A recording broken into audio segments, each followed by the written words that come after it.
Talk politics. Talk 1470 and 95.3 FM.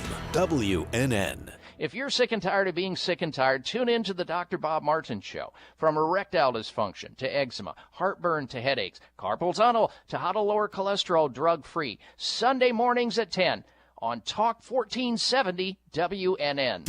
Times are tough, and right now those in the commercial world know that being heard via advertisements is the name of the game. AmpSquare.tv understands how important advertisement is and is proud to express that it's truly the only plugged-in internet television production company on the market. Amp2.tv live streams all their shows across all the major selling markets in the U.S. and abroad. Call them at 866-224-5422. The AmpSquare.tv library allows productions to be seen over and over again, making commercial platforms more usable. Call 866-224-5422. Toll free 866-224-5422. Amp2.tv, the first and only internet television network that's truly plugged in.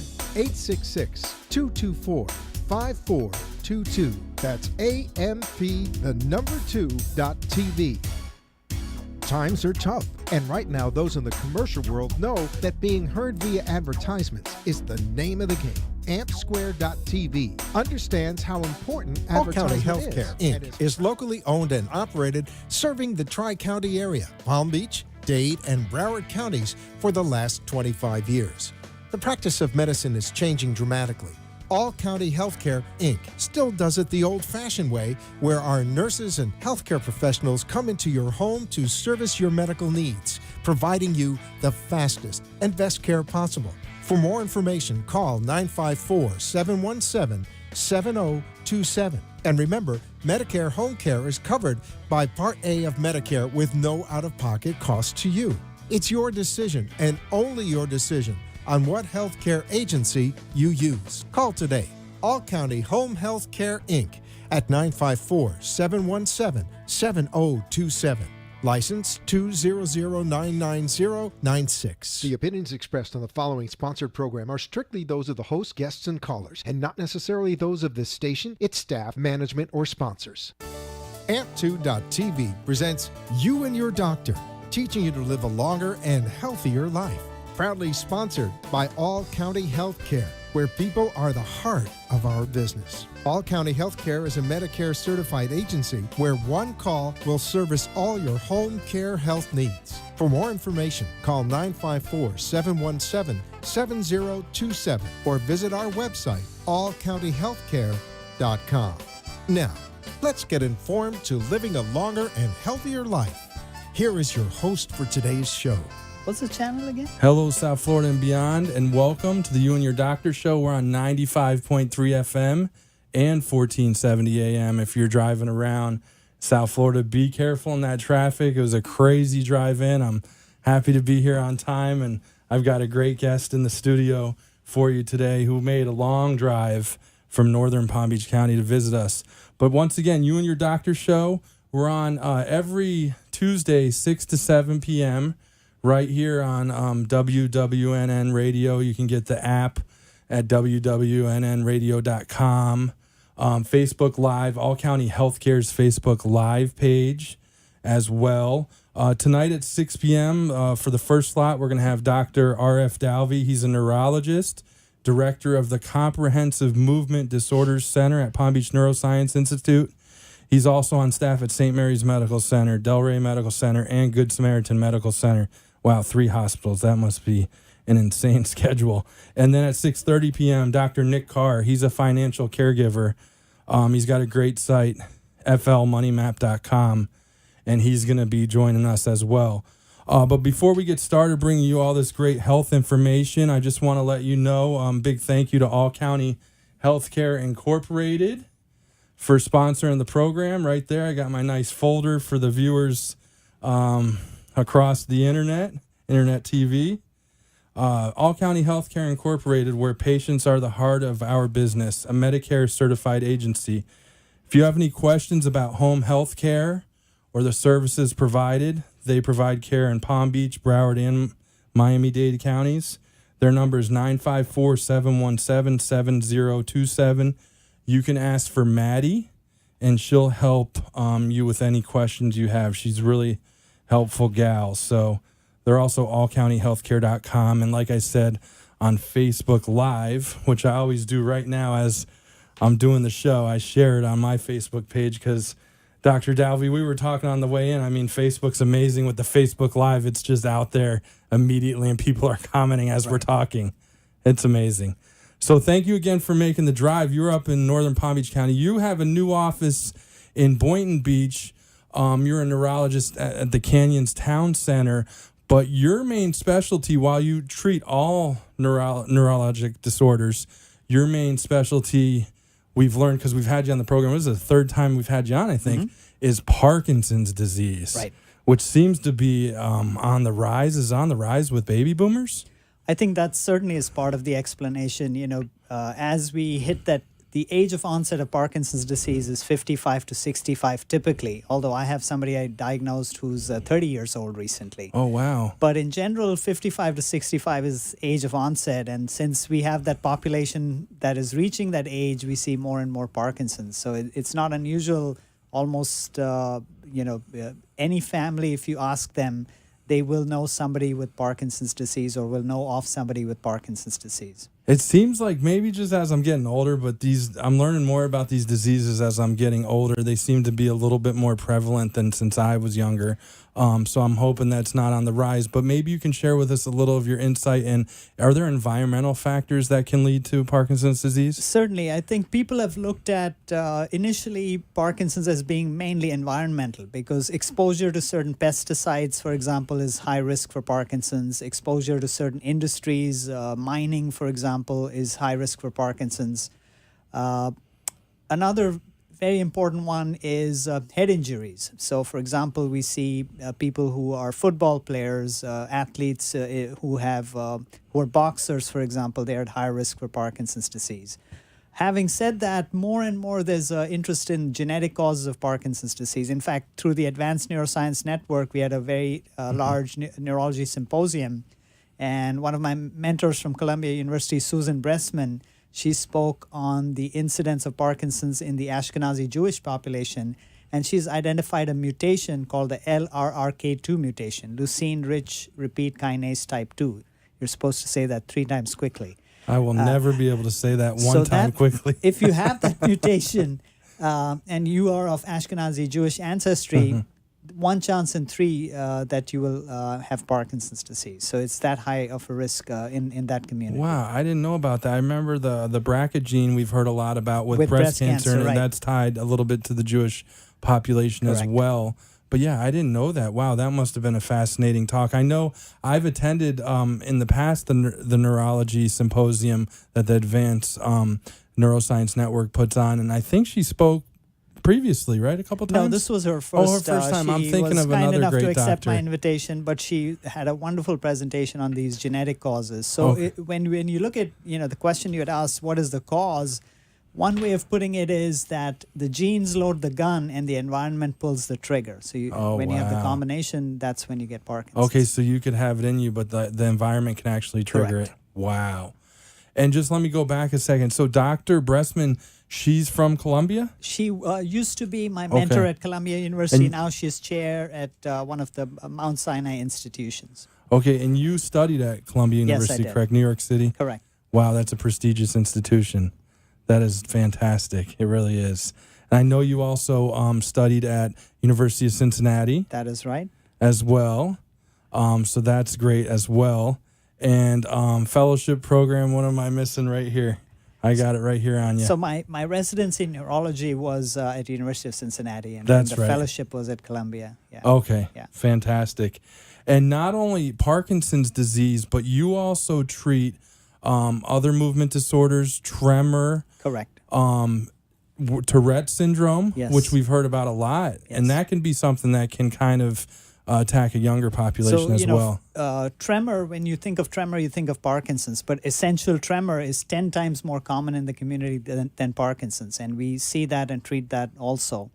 The good news for both these kind of tremor disorders, whether it's Parkinson's or essential tremor, is in addition to medications, if some patients stop responding to medications, we also can treat them surgically with deep brain stimulation.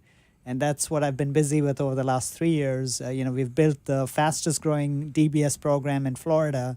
We are now one of the largest in terms of output of DBS surgeries and ahead of many academic programs in the area.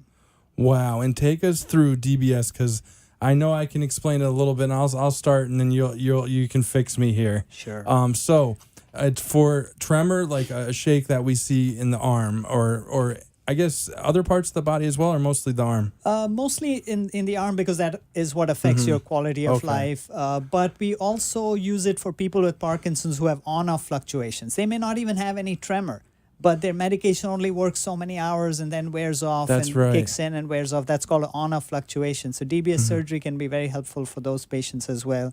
Or patients with dyskinesias. If you have ever seen Michael J. Fox, he has the writhing, jerking movement.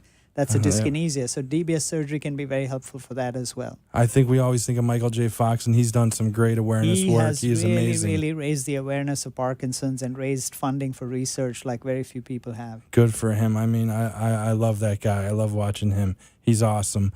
Dr. Dalvi, so you start by working with the patient to map the brain before the surgery even happens. It's called brain mapping? Correct. So the DBS surgery is a two-part procedure. So the lay press calls it a pacemaker for the brain, which I think is a reasonable description, because what is a pacemaker for the heart? There's an abnormal electrical signaling in the heart, and you put a wire in the heart connected to a pacemaker that sits in underneath your collarbone, and that makes the heart rhythm normal. Okay. Now, in the brain, there are abnormal rhythms that actually cause the tremor. And what we do is we put the electrode in just the right place where those abnormal rhythms are, and we connect it exactly to the same kind of pacemaker that the cardiologists use, and we're able to control those rhythms. So we're able to control tremor, we're able to control on-off fluctuations, dyskinesia. So I like the term a pacemaker for the brain. Now, incidentally, there are growing indications for deep brain stimulation surgery. As of now, they're experimental, but there's been interest in use of deep brain stimulation for epilepsy, for use in certain psychiatric disorders, obsessive compulsive disorder, Tourette syndrome, depression, even obesity. There have been small studies looking at it for people who have failed gastric bypass and the like. So it's a very interesting field. And the technology keeps improving. In fact, we are one of the first in Florida. We are using a new electrode because you have to be very precise with deep brain stimulation. You know, like they say about real estate, location. Yeah. But the new electrode allows us to have a slight error, a millimeter or two here or there. With the old technique, it would give rise to side effects and not good control. But the new electrodes are called directional electrodes. So even though we're very precise in placing the electrode, it gives us even more accuracy as to where the current is targeted and how we control these abnormal signals in the brain. So technology keeps improving. So you're already doing a complex procedure, and then technology's even helping you to even pinpoint it even more. Right. And I know, because you've been nice enough to come on this program at least 3 times. You may be my longest running guest there, the top. I was just watching Meet the Press this weekend. They did their 70th year, and they had the list of all the people who've been on the most. You know, Tom Brokaw on this one and that one. And I'm thinking, like, Dr. Dalvi, Dr. Bethay, I mean, you guys got to be in the lead. Mueller, I think Dr. Mueller we've had on. Right. He likes doing radio. I got to get him on NPR. He keeps on. I'm going to do that, though. Dr. Mueller will get you on NPR. So let me just go back there. So it may be done for diet in the future, overeating. In the future. Right now, it's very experimental. We are not offering that over here as of now, but certainly. But that's on the horizon, maybe. Right. Maybe for neurologists working with a bariatric surgeon or a weight loss surgeon to get to help the patient out. Now, I also want to talk a little bit about you do in the office Botox for dystonia, spasticity, and migraines. We've heard a lot about that the last few years. So if, I suffer from migraines myself, and when a bad one hits, it's extremely disabling. So you get photophobia, where you see flashes of light, you get nausea, you have to lie down in a quiet place. What Botox does is, if you have more than 15 severe migraine headaches in a month, when you inject Botox according to a certain technique, it's very different from the wrinkles that are corrected with Botox. But if you do that correctly, then the headache frequency is reduced dramatically. So it can be very helpful in terms of reducing the severity and frequency of the headaches. And that's done right in the office. And that's done right in the office. No special preparation or anesthesia required. And once it kicks in, it's good for about 3 months in a row. Fantastic. And that's Palm Beach Neuroscience Institute, PBNI.com. The easiest website, and I've flubbed it 3 times. 561-882-6214. We're going to take a quick break, and on the other side, I'm going to tell you how you can go see Dr. Dalvi speak at the American Parkinson's Disease Association South Florida chapter coming up in Deerfield Beach. So stay tuned on You and Your Doctor. All County Healthcare, Inc. is locally owned and operated, serving the Tri-County area, Palm Beach, Dade, and Broward counties for the last 25 years. The practice of medicine is changing dramatically. All County Healthcare, Inc. still does it the old-fashioned way, where our nurses and healthcare professionals come into your home to service your medical needs, providing you the fastest and best care possible. For more information, call 954-717-7027. And remember, Medicare Home Care is covered by Part A of Medicare with no out-of-pocket cost to you. It's your decision, and only your decision, on what healthcare agency you use. Call today. All County Home Health Care, Inc. at 954-717-7027. License 200999096. Getting older is not for sissies. That's what one of my patients says. And it's funny, but it's true. Live long enough and you'll get arthritis, skin cancer, probably one of the common chronic diseases like CHF, COPD, diabetes. At All County Healthcare, we teach you how to manage your disease. We make sure you know how to take your medications and how to recognize signs and symptoms before requiring hospitalization, no matter how many visits it takes. You didn't move to Florida to be sick. You moved here to enjoy the rest of your life. And that's exactly what our team of nurses, therapists, and aides at All County Healthcare help you do. You are listening to You and Your Doctor, Living Longer and Healthier, an informative show that helps you find answers to questions you always wanted to ask, but did not have that somebody that could make a difference in your life. Call into the show if you have a question at 888-565-1470, and we will put you on the air to inform all our listeners. Now, back to our show. Welcome back on the You and Your Doctor show. We got about 15 minutes left with Dr. Arif Dalvi, neurologist, director of Comprehensive Movement Disorders Center at Palm Beach Neuroscience Institute. If you have a quick question, 1-888-565-1470. Dr. Dalvi, I want to share with this great event that we teased going into the commercial there. So it's the American Parkinson's Disease Association South Florida chapter.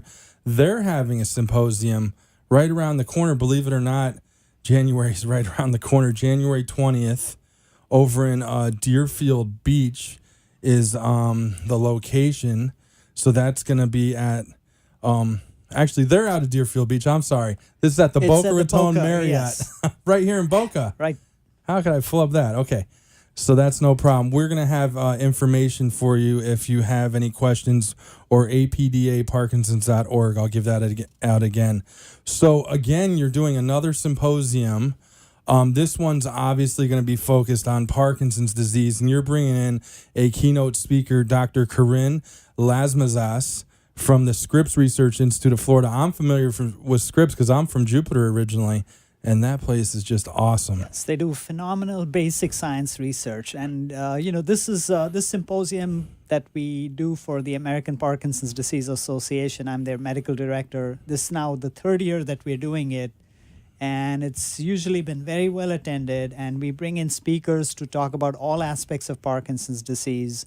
Our keynote speaker is going to talk about basic science. How these abnormal proteins, we mentioned LRRK2, it creates abnormalities in proteins and protein signaling.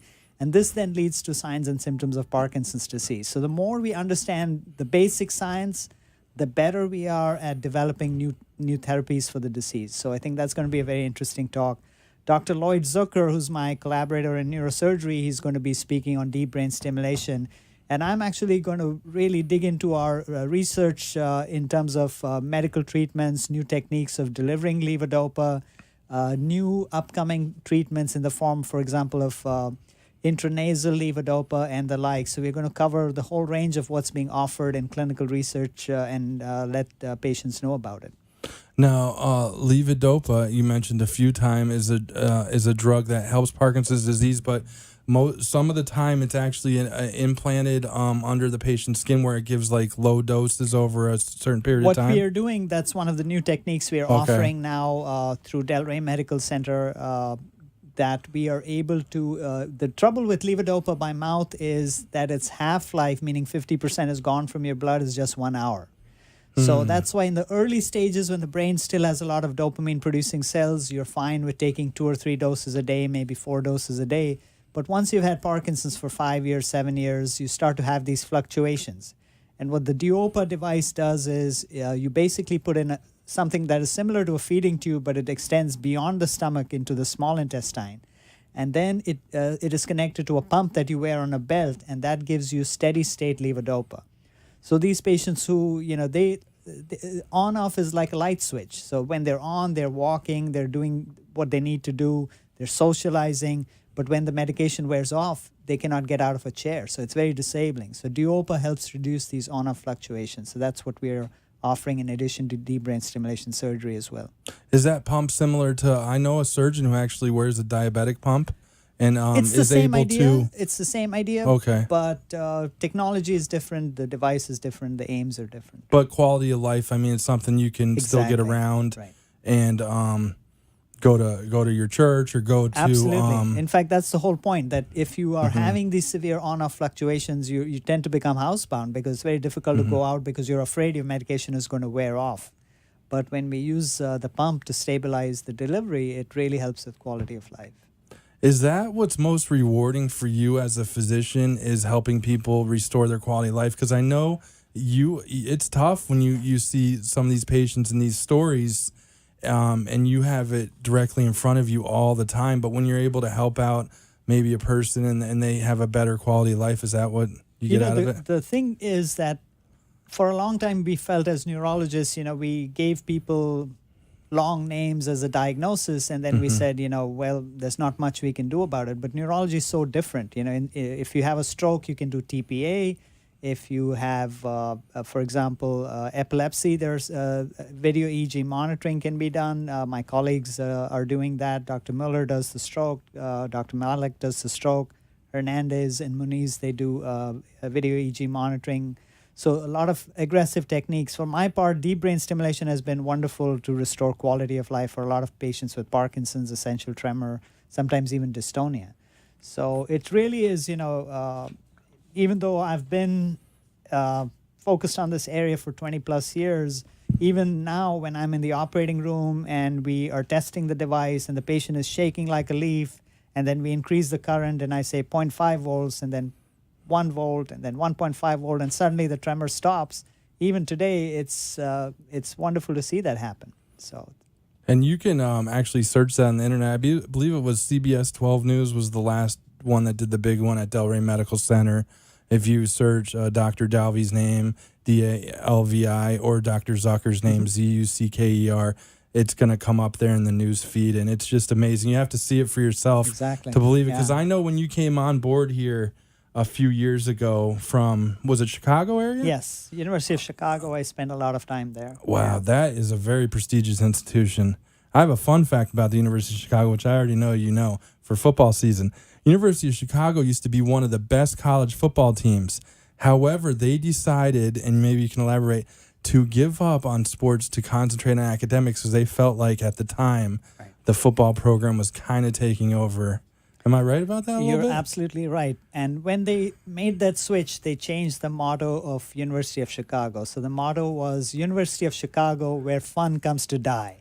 Wow. That's how serious and academic they went. Yeah. Yeah. And it's an awesome institution. And I always talk with you about Chicago. My mom's from Chicago. A lot of listeners know. Right. I was actually just up at Wrigley Field last year. I saw Pearl Jam at Wrigley Field. One of the best nights of my life. Did you watch the Cubs win finally? I did, and my mom is so happy. Yeah. I have a quick story. I grew up, she took me to Wrigley Field every year growing up from when I was 10 to probably 20 years old.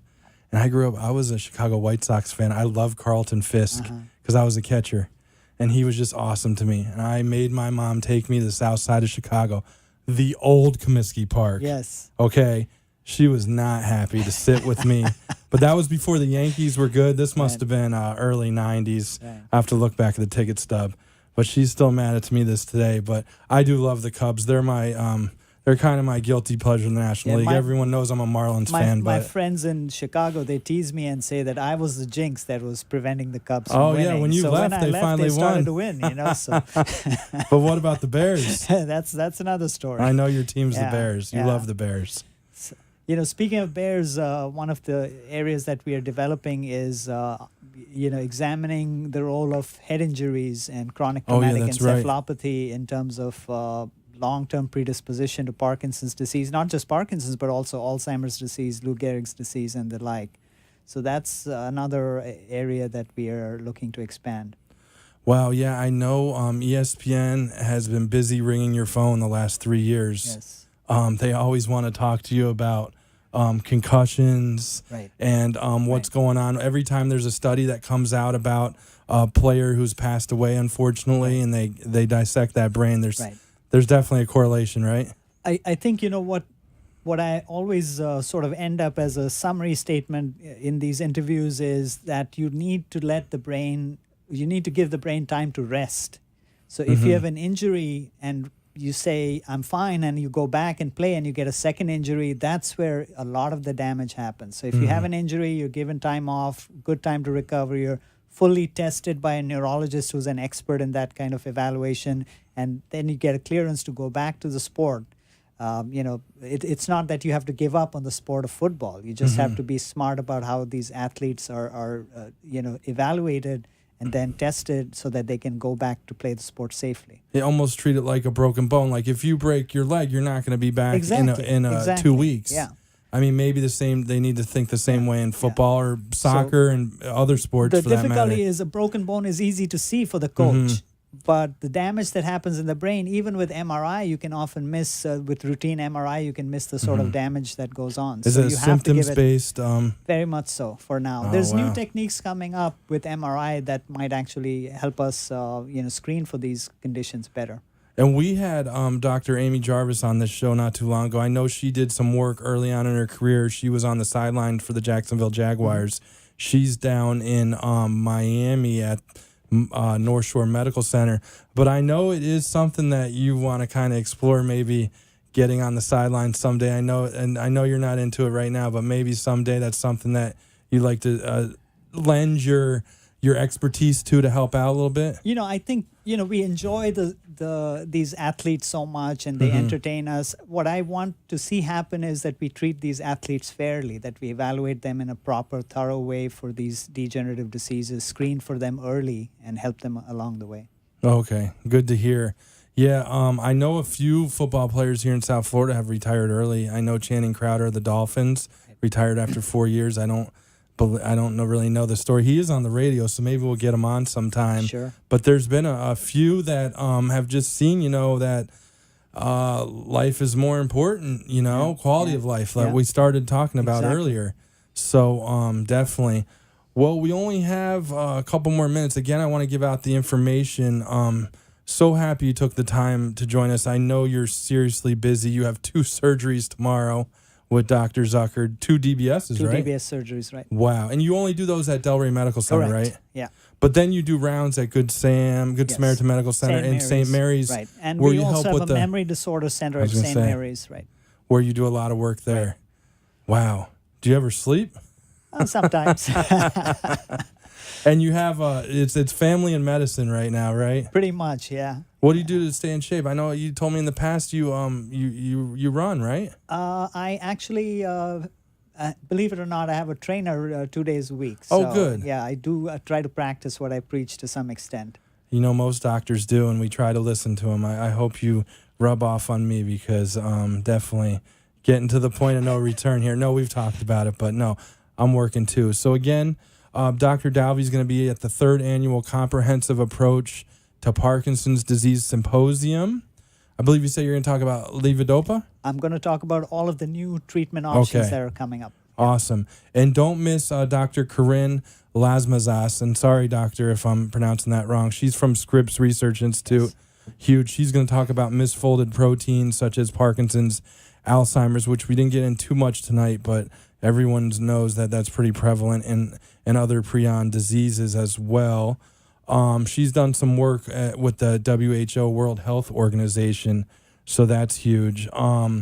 So attend, it's January 20th. That's a Saturday, 9 a.m. to 5 p.m.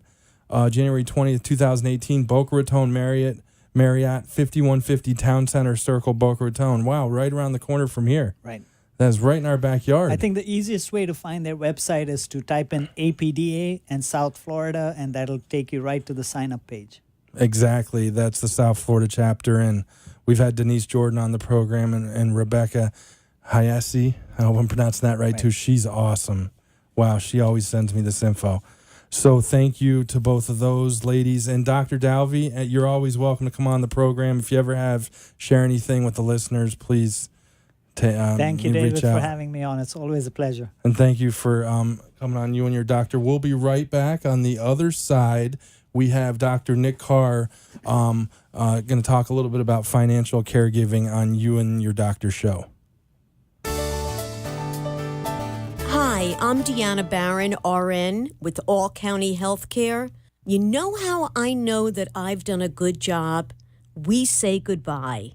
After you understand the medications you take, once you know that gaining 2 pounds in a day means you should call the doctor, when your wound is healed, when you can use your nebulizer all by yourself, when the goals that you and your All County Healthcare team of nurses, therapists, and aides established are met.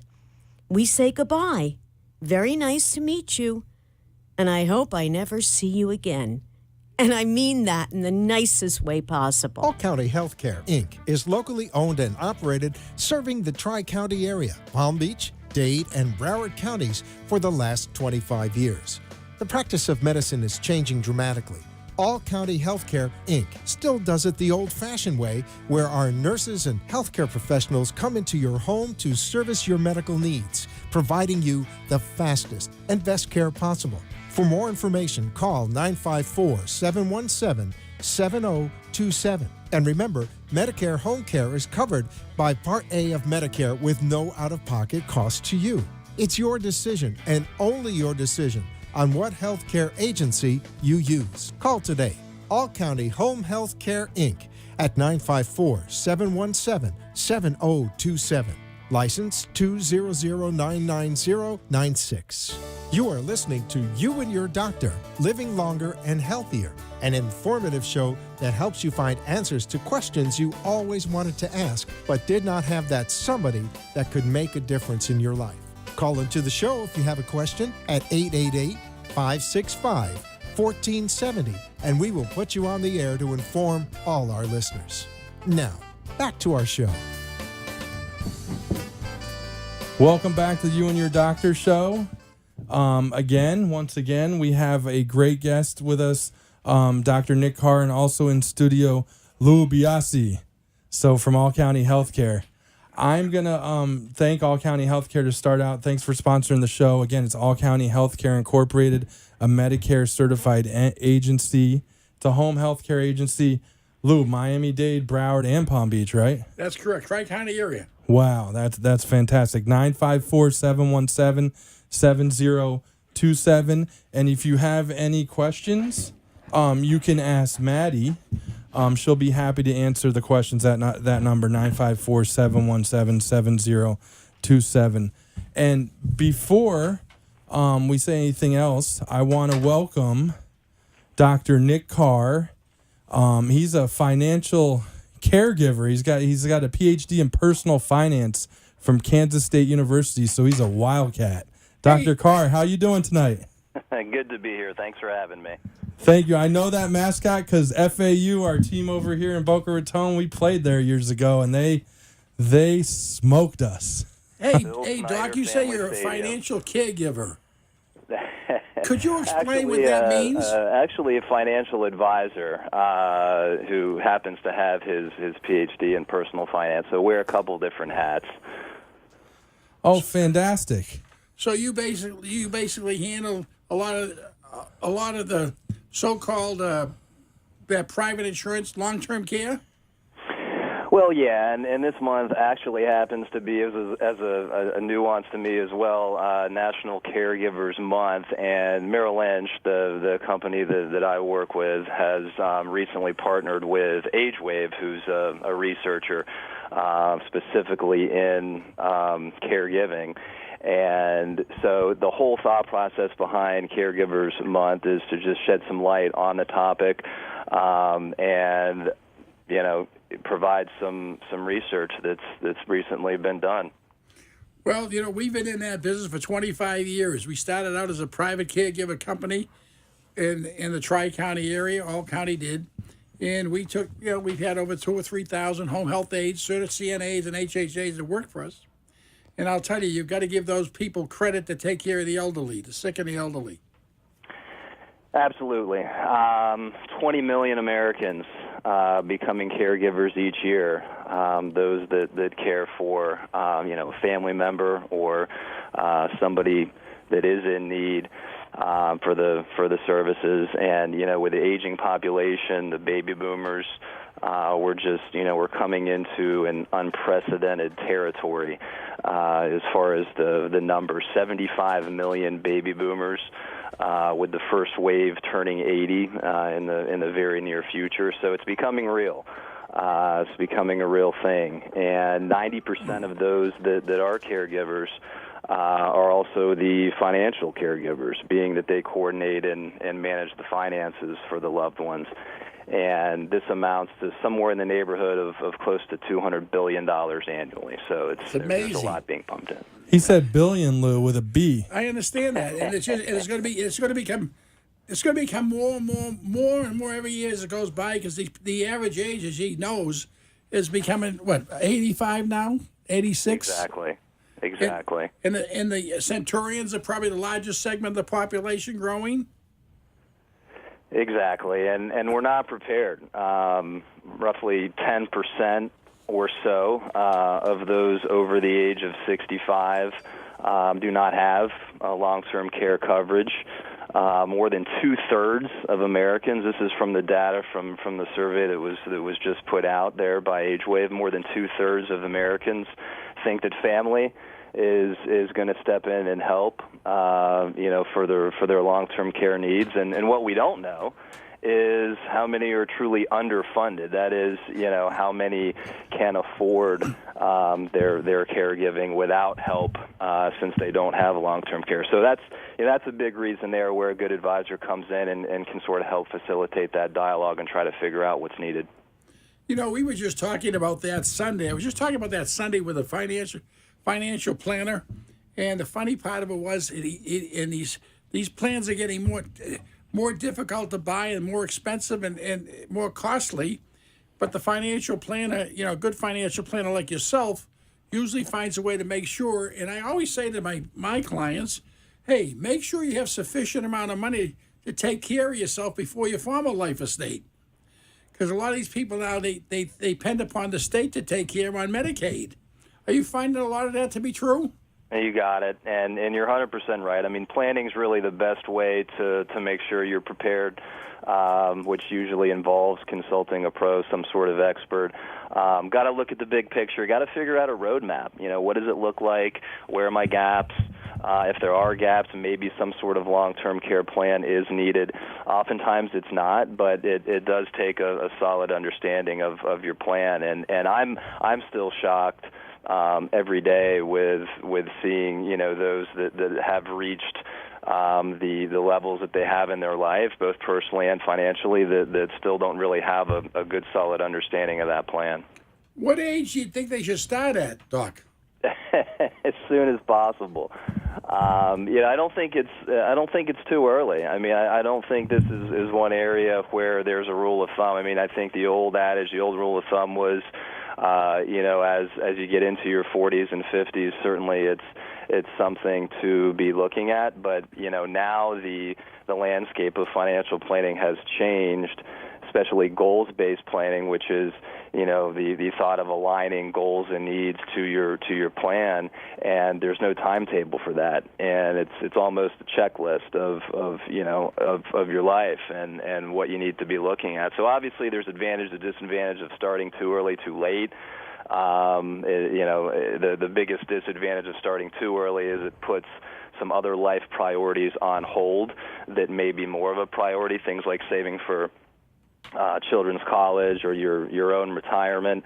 The big disadvantage of waiting is cost. The longer you wait, the more expensive it becomes, and the less secure your future is. So I think having a balance, really assessing what your priorities are, getting those priorities taken care of, and then hopefully, with the thought of this month being Caregivers Month, it just becomes a priority. You know what I used to say to all my caregivers? Because, they don't make much money, Doc, as you can tell. But you got that new 40-hour rule with the caregivers, but the factor is, they're paid anywhere between $10 to $13 an hour as a CNA home health aide. So, and they're usually working 2 or 3 jobs. I always say to them, listen, put 10% of your salary away to start off with. At least 10%. That was the old rule of thumb when I grew up. They always said put 10% of your salary away. Now, once they start doing that, they accumulate some money and they can start buying a house or something. But it's never too late. No.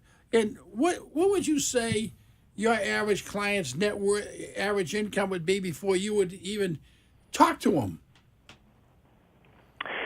Well, you mean in general, or for when they should start considering long-term care? In other words, what does our client demographic look like, or when does the need for caregiving and the need for planning for long-term care start to make sense? Well, I'm talking about, for instance, they need some financial planning at a certain age. A lot of them don't know how to manage their funds or their et cetera, but they need some. You got a husband and wife working now today, and I was listening to TV yesterday. They said that they're talking about a tax reduction for a couple that's making $1.3 million or $1.4 million a year. That's a lot of money for a couple. Sure. Or the individual's making $1 million a year. But let's say the average husband and wife is working today and they're making a couple $100,000 a year, $150,000 a year. They could even use some financial planning, couldn't they? Of course, sooner the better. There should be no limit on, as far as wealth goes, as far as when you should start or how you should start. There's plenty of ways to go about it.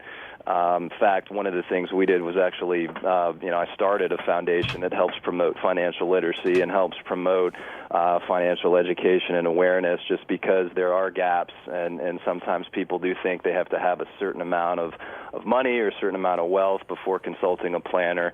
And, really the answer should be, as early and as soon as possible.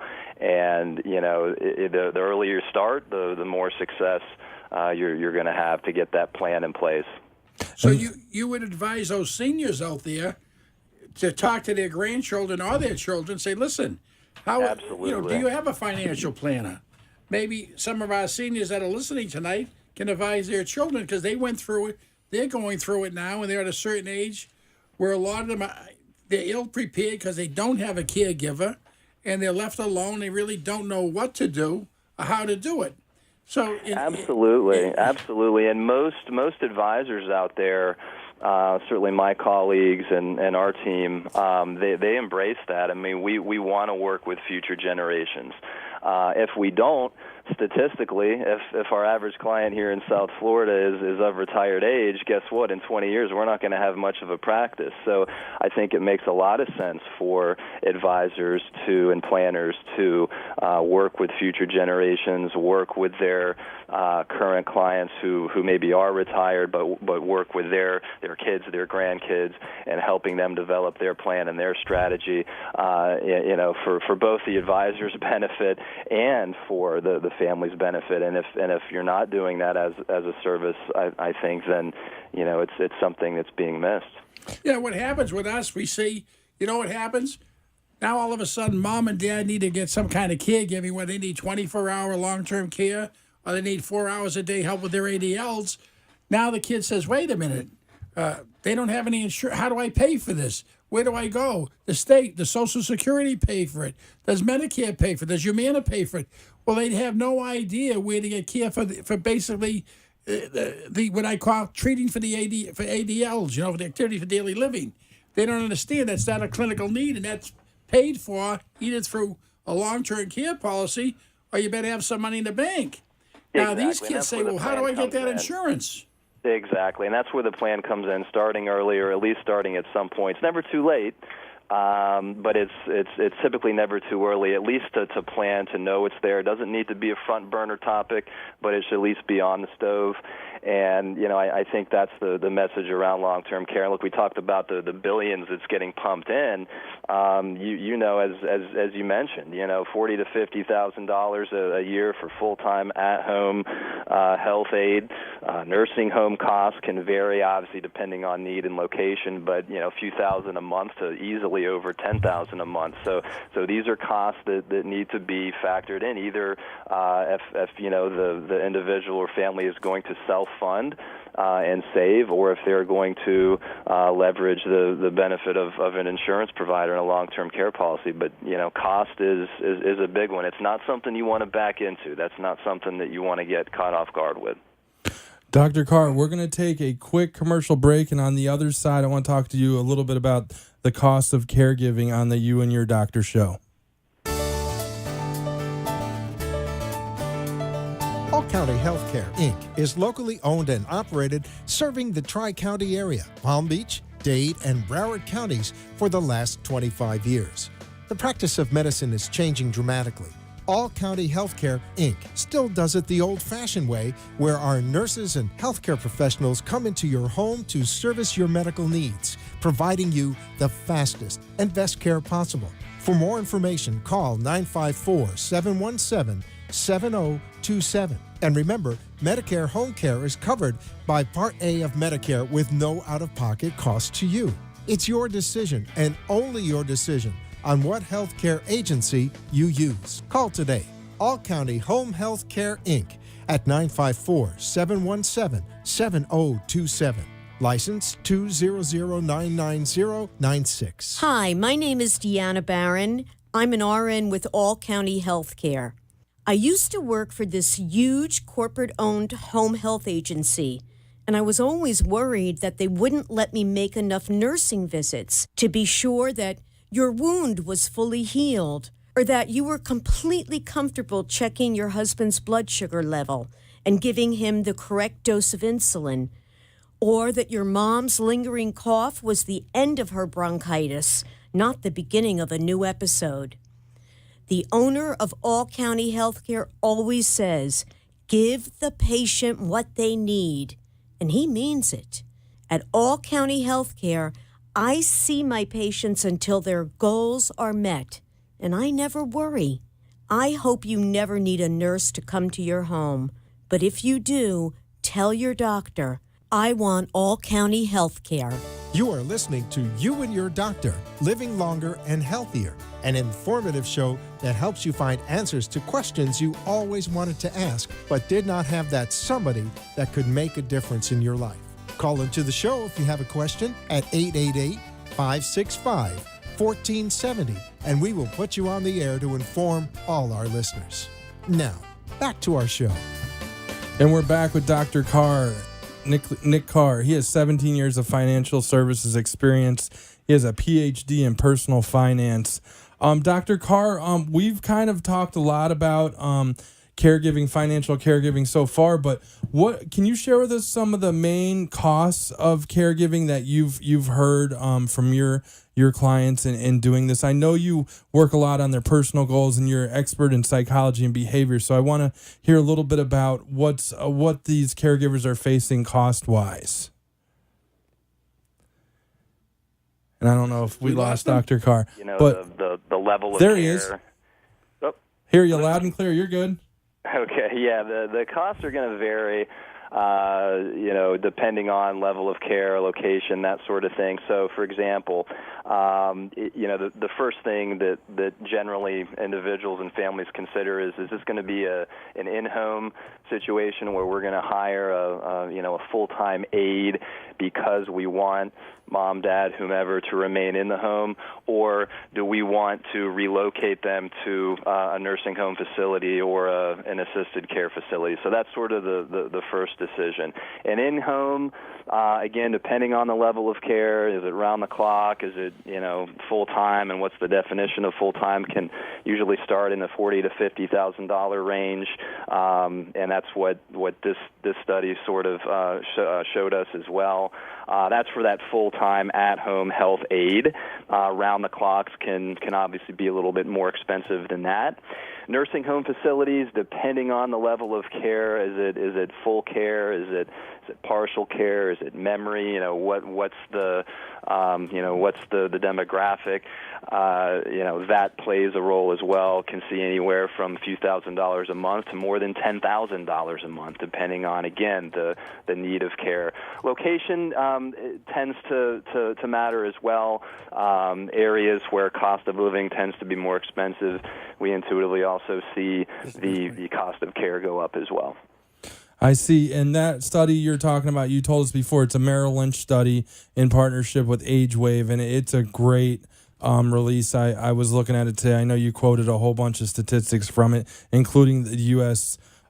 Spends almost $200 billion per year on adult care. So and I just wanted to mention for the listeners, Dr. Carr's foundation is a Southwest Florida Financial Literacy Foundation that he was talking about before, so definitely look that up as well. Lou, did you have another question? Yeah, Dr. Carr, let me ask you a question. If you were to advise a couple coming in now, they're coming, they're 40, 45 years of age, and they're saying, I need some of the financial planning, what are some of the tools you would use to help them say, listen, at a certain age, you're going to probably need some kind of long-term care assistance? What are some of the tools you would recommend them to purchase or to prepare for their financial planning? And, they probably don't have all the knowledge about this thing. I know there's life insurance policies now that are acting that some of it can be used for long-term care. There's long-term care policies out there. And as you know, Doc, as you're younger, that's when it's more cost-effective to buy it when you're younger. Now, and how long can I buy? Can I buy a 3-year plan, a 5-year plan, a lifetime benefit? What type of benefits are there out there for the person? Absolutely, and what we adhere to and what Merrill Lynch adheres to is what's called a goals-based wealth management approach. So what we want to do is we want to make individuals and families aware of some of the things that are out there, some of the possible landmines as it relates to their financial plan, but also really try to get a good understanding of what their current goals and philosophies are. And, caregiving, long-term care should be a priority. It's usually for somebody in their 40s and 50s, as you can imagine, not the priority. There's usually 2 or 3 things at least that would come ahead of the line before that. So I think to your question, for families in their 40s and 50s, the biggest thing is just making it a priority, not necessarily making it a front burner item, but put it on the stove. And one of the advantages of exploring long-term care for families in the 40s and 50s, as you mentioned, you're 100% right, is the cost. The big savings, while they're still presumably younger and healthy, is dramatically less than as they approach retirement or are even in retirement. So I think at that point, and the whole point of goals-based wealth management is saying, okay, how do I envision retirement? How do I envision growing older? And of course, what the solution to that, the tool, the solution to how do I envision growing older and what would I envision my life being like in my 70s and 80s may mean exploring different solutions, including, long-term care or self-funding and making sure that somebody has enough.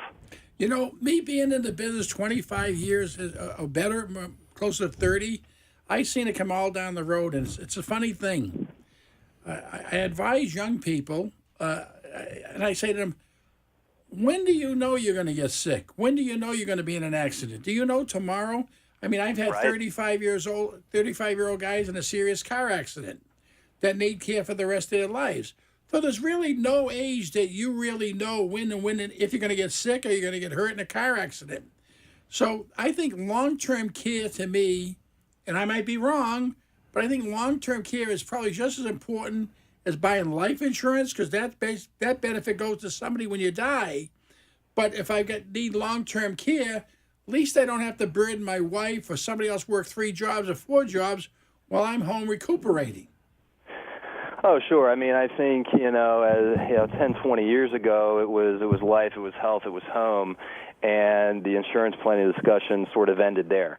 And now you've got this fourth prong that comes in. Sometimes there's other prongs, but certainly the other big prong that comes into play here now is long-term care, because we've created some awareness around it. I think the next step is really figuring out, okay, what's this gonna cost us, and we know the stats in terms of generalities about how many families and individuals have purchased long-term care, but what we really don't know is, okay, well, how underfunded are we? And that's why having these discussions with your advisor is so important. Where are we? Dr. Carr, I just went through this. I had a family member on my wife's side, and the family did a really great job, but I got to see kind of from a little bit afar this whole situation front to back. And I wanted to ask you, I was always wondering, I couldn't really ask the family member, is caregiving a tax write-off? And if not, how do caregivers get compensated? Is there anything out there to help them kind of navigate the tough time, or is it something that it's just best to talk to someone like you? And your website, I got to tell you, your website is fantastic, flmoneymap.com. Wow, so many links, so much information. It's fantastic. But I'd like to hear what you have to say about that. Yeah, and it's a great question. Obviously, first and foremost, as any advisor would say, is consult with their own CPA to see what their own situation looks like and what they might qualify for. Typically, there are some deductions, out-of-pocket expenses and things like that can contribute to caregiving. It can sometimes be tax deductible. If somebody makes a home improvement to make way for mom and dad, ramps, things like that. Certainly, medication.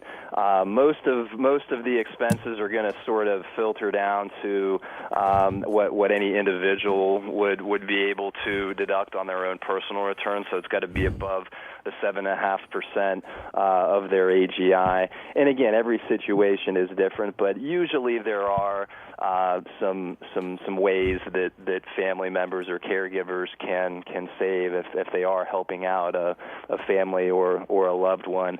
Also, if they're a named trustee in a document, sometimes the document spells out some language in there about their fiduciary responsibility and some compensation that could be deemed reasonable for caregiving and trust services and things like that. So those individuals would want to pour over that document. But surprisingly, or maybe not surprisingly at all, the caregivers, their quote unquote compensation comes from feeling the reward of knowing that they were doing something good for someone that they loved. And I guess the study showed us that over 60% that did the caregiving said that the greatest benefit was feeling like they had just done the right thing. So ultimately, it comes down to that too. Doc, we got about a minute left. Let me thank you for coming on. You're very, very knowledgeable. And if you ever get to the South Florida area, if you ever get down where we live around here, Boca Raton or Delray Beach or Fort Lauderdale, I would love to give you a call, and we'd love to have lunch and discuss this further. Absolutely, we're there all the time. Dr. Carr, how can people get in touch with you? Go ahead and just check out, our Merrill Lynch website, Legates Carr at Merrill Lynch. You can go ahead and punch that in, Legates Carr at ML, and that's our full-time practice website. And we'd love to have the conversations with you if any of this stuff pertains to you. Thank you, sir. And Doc, we think you're going to get a lot of response. And give me a call when you get down this area. Will do. Thanks a lot, guys. Goodbye. Thank you. Take care. Yeah.